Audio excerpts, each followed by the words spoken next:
Was it good to get back out on the field Saturday? Yes, it's always a blessing, and that was my first time like missing football games since high school, like my junior year of high school. So it was weird for them 2 weeks, but it definitely felt good more than anything. Just not having to only like be that vocal part, but also having a chance to do something with the guys. When did your injury occur during the LSU game? On that, they ran like a 2x2 set in that tight end motion. Then he ran the little out route, and it was right out my break. I knew it was coming, so just trying to explode out that break, and it just same thing with my hammy. How do you feel now, health-wise?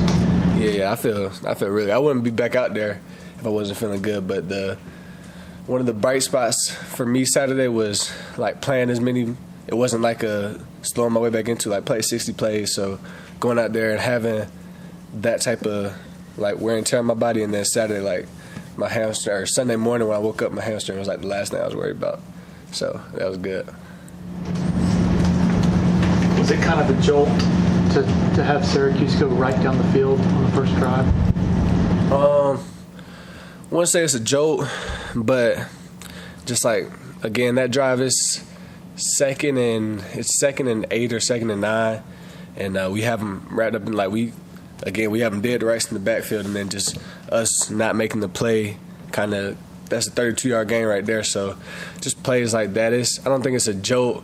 It hurts in the game, but when you come back and watch it after and you see, like, it's not scheme, it's not, like, players being better than players, it's like us just not doing our thing, it kind of just makes you, like, really want to tone in on the fundamentals and technique.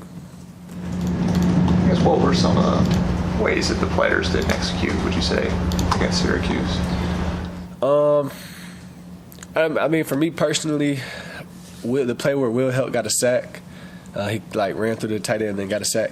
On that play, just formation tendencies, I knew it was like Bang 8 was coming to the field, and I'm the middle read, so it's supposed to be whatever the football stuff. But basically, I'm just trying to do someone else's job. And I just think that's kind of what happened a lot Saturday. Like, we get so play hungry on defense because everybody wants to go out there and make a play. Everybody wants to get the crowd turned to. Everybody wants to make their family proud.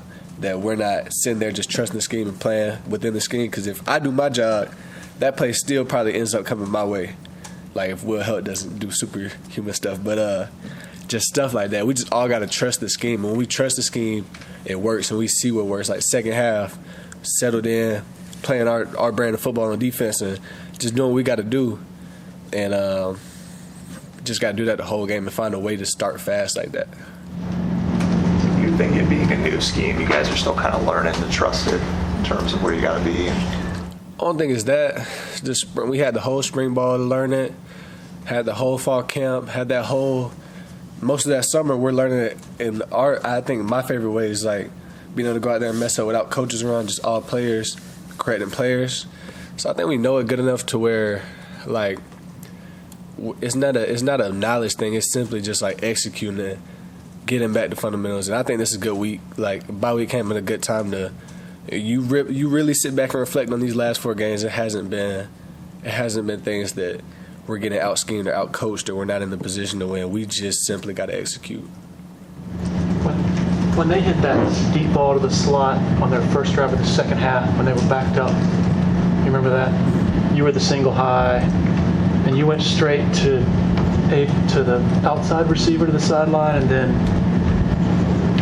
I guess Shelton was covering it. Yeah. What was that?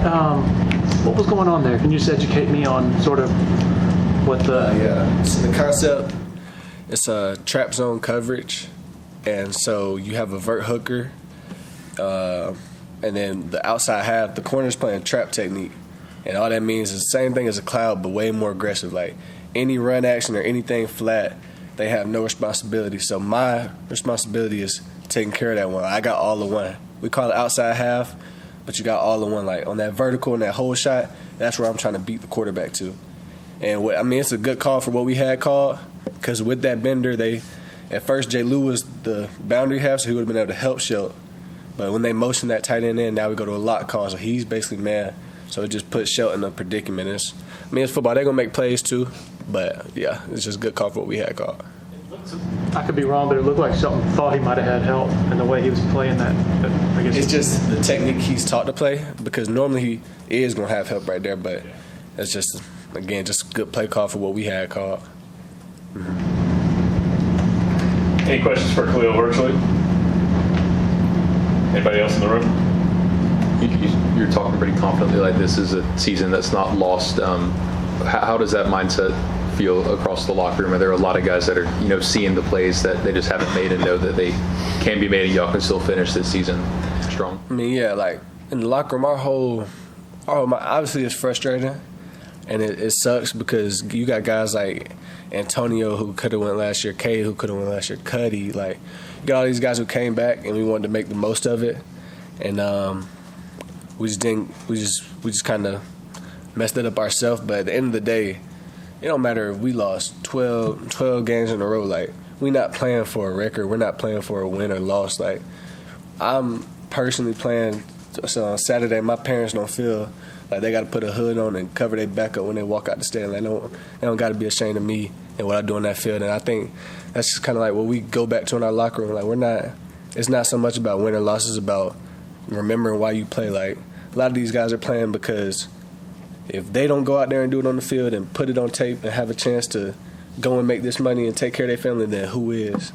So just remembering that. And Coach Sweeney said it's a lot of good things that come with, like, it's a good thing and everything that's bad. And, like, I think that's one of the, as bad as it's been and as, like, hard as it's been for us, I think that's a good thing. It's kind of made us have to refocus. And, like, now, if you're ready to quit, you really, like, didn't care about what you was doing it for in the beginning. So for me personally, I think it was a good reset in that mind space. We heard from Colin and Peter about the team meeting yesterday in terms of being able to vent out some emotions, frustrations. Kind of what do you remember from that meeting yesterday? I don't even think it's as much frustrations.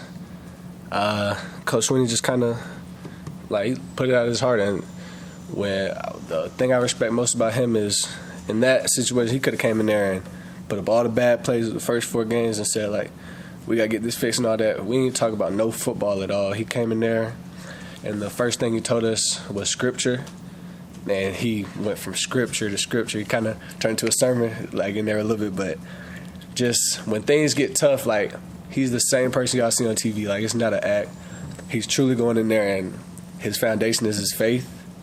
And that, for me, like, it was emotional in there just because he truly does feel like what we feel, but times 3, because he's not just feeling it as a current player. He's feeling it as a coach. He's feeling it for his former players. I talked to RJ yesterday. He was telling me how they get messed with in the league when we're struggling. So he's feeling it from all of that, and he's feeling it obviously for the community. So I think more than anything, it wasn't frustration. It was just kind of his emotions and letting us know he's sorry. But at the end of the day, he's our coach, and yes, he has to technically take the blame, but it's not him. They didn't put us in the right spots, and we just genuinely got to go do it.